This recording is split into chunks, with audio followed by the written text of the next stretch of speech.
Bonjour à tous, ici Pauline Roche. Bienvenue sur ma chaîne dédiée à la santé et aux avancées fascinantes en biotechnologie. Si vous êtes curieux de découvrir comment ces innovations transforment notre bien-être et notre avenir, n'hésitez pas à vous abonner pour ne rien manquer. Prêt à en savoir plus? Allons-y! Bonjour à tous. Dans cette première partie de notre série sur les punaises de lit, je vais vous révéler les secrets de ces petits suceurs de sang qui peuvent envahir nos maisons sans qu'on s'en rende compte. Nous allons explorer leur cycle de vie, leurs habitudes et surtout, comment les repérer avant qu'elles ne deviennent un véritable fléau.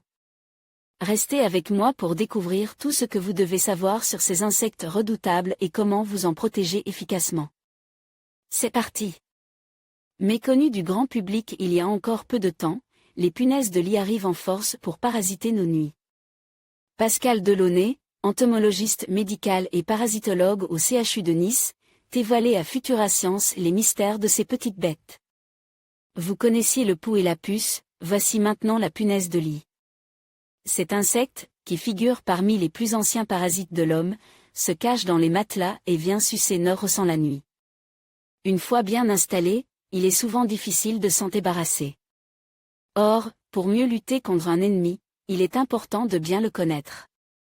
Futura Science est donc à le discuter avec Pascal Delaunay, spécialiste du domaine. Incursion dans elle, univers de ce nuisible. Le terme « punaise de lit » désignait plusieurs espèces des espèces d'insectes de l'ordre des hémiptères et de la famille des cimicides. Simex lectularius est la plus répandue dans le monde, et fera l'objet de cet article. Une punaise de lit se rassasie en direct et en accéléré. University of Kentucky, YouTube parasite qui se nourrit principalement de sang. À l'âge adulte, les punaises de lit mesurent entre 5 et 7 mm, ce qui correspond à la taille d'un pépin de pomme.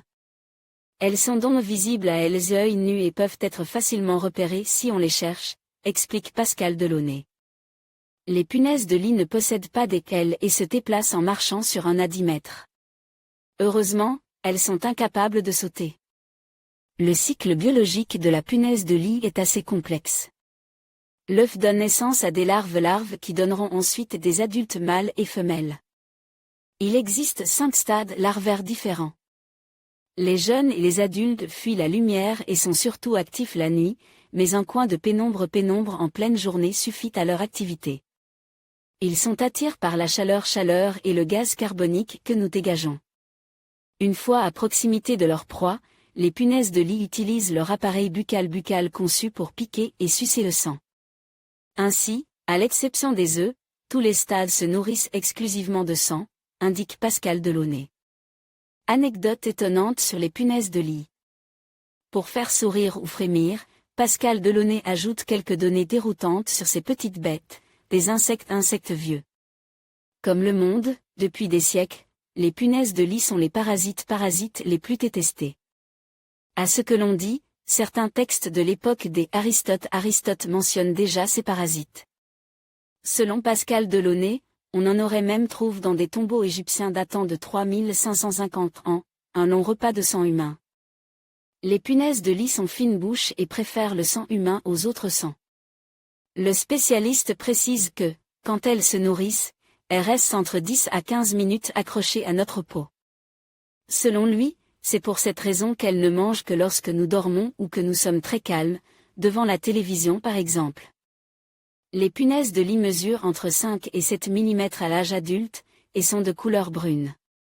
CDC, TP une longue diète, une punaise oubliée dans un bagage au fond du garage peut survivre plusieurs mois sans boire ni manger, relate le spécialiste, des chiens pour dénicher la présence de punaises de lit, les chiens renifleurs sont capables de reconnaître les effluves émis par les parasites. Le dressage est affaire de spécialistes, mais peut se faire avec n'importe quelle race de chien. À gauche, on remarque une punaise de lit sur une feuille de haricot. À droite, la patte du parasite est transpercée par les trichomes présents à la surface de la feuille. Monsieur Saintley, C. Loudon, Université de Californie à Irvine, des feuilles de haricot pour lutter contre les punaises, c'est la méthode surprenante utilisée. par la population des Balkans.